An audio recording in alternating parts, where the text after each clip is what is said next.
The first thing to understand is that Brexit has been betrayed from the moment that we voted to leave the European Union. What Starmer has done is now take that to the next level. And undoubtedly, in my mind, even if they're not saying it explicitly at the moment, the United Kingdom is now heading towards what they call interoperability with European armed forces, which means we will be part of the same ecosystem, if you like, of weapons capability. And that means that we won't be able to exercise an independent military response effectively on our own without this web of EU weaponry and control. But more importantly, we will be taking effectively orders directly from Brussels because we will not be allowed to challenge EU foreign policy.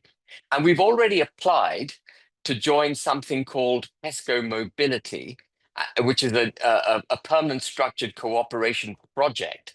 And under these various PESCO projects, you commit to not challenge, you commit to many things, but amongst them, you commit to not challenging EU foreign policy. So our foreign policy is going to be determined by Brussels, and we are going to be part of the European fabric uh, for weaponry, and therefore our military is not going to be standing alone. We are heading into a European form of armed forces.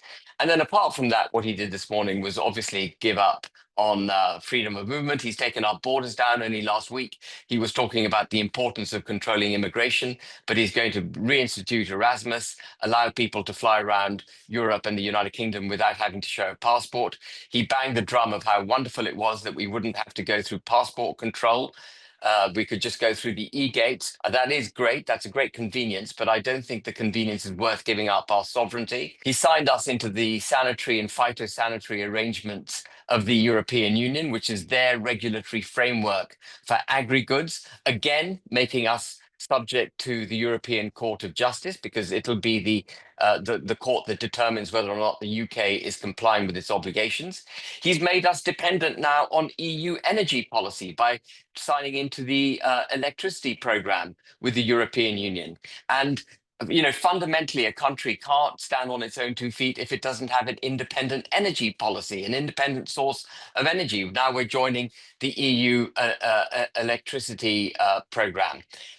He also said he was not going to give up any more of our fishing. Well, isn't that remarkable? But he confirmed that the fishing arrangements that were put in place by the Trade and Cooperation Agreement, the one I referred to earlier, will continue for at least another 12 years. This is a complete sellout of Brexit. Our vote to leave the EU was betrayed repeatedly from the start. This is not the final betrayal. There is still some hope that our political class may regain some courage or gain some courage and get us out. But actually, we are now very firmly, it would appear, on a slippery slope back completely into the EU. And I think what people have to remember is two things. First, Keir Starmer wanted a second referendum. He wanted to take us back into the EU. He is a committed Europhile.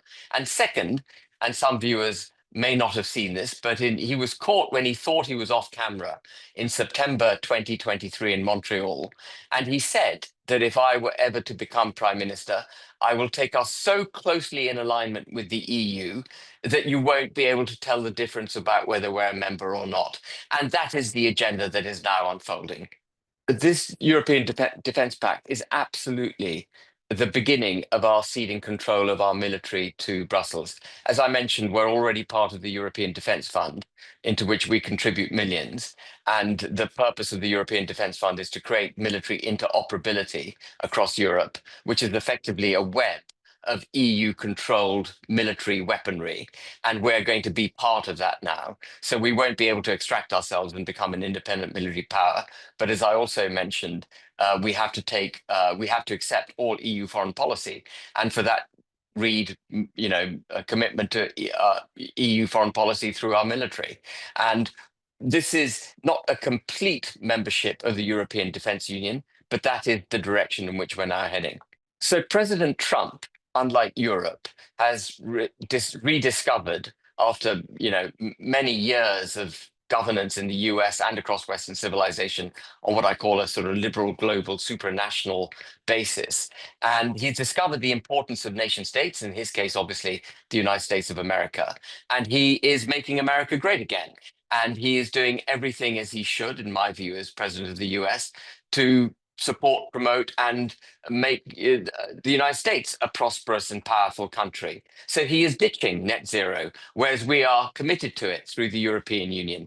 He is ditching diversity, equity, and inclusion and progressive discrimination, so that so that the US can have an entirely meritocratic system. And we are going closer and closer to Europe, which is completely hijacked by DEI. He is committed to getting rid of illegal migration and drastically reducing migration to the US, whereas actually the European Union hasn't got a grip on it. It talks with great fanfare about the lack of borders within Europe, but that basically means illegal migrants can go wherever they want. The European Union has not got a grip on its borders. The US will. And so if we want to for this country to be prosperous, we have to match what the US is doing, because unless we match what the US is doing, we're going to find a resurgent America is going to attract global capital and the brains global there'll be a brain drain towards the United States of America.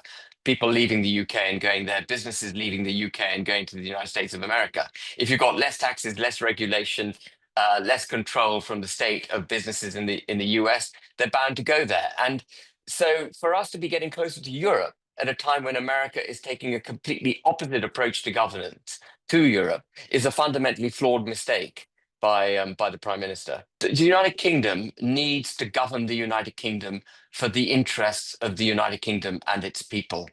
This cooperation on the international stage, which has been taken to the nth degree, to the point where we cease actually to be a nation state, where we don't even recognize the importance of British citizenry, has got to stop. We've got to start remembering that we are the United Kingdom of Great Britain and Northern Ireland. And we should start, first of all, by ditching Boris Johnson's Northern Ireland Protocol and taking Northern Ireland back into the Union with Great Britain. My message to Leave voters is do not lose heart.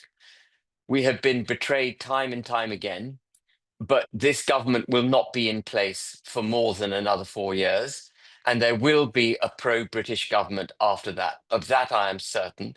And that pro-British government will reverse all these damaging steps that have just been taken by Starmer, but also the damaging steps taken by the Conservative government before him and the Labour governments before the Conservatives took office in 2014. All this rot started with Tony Blair.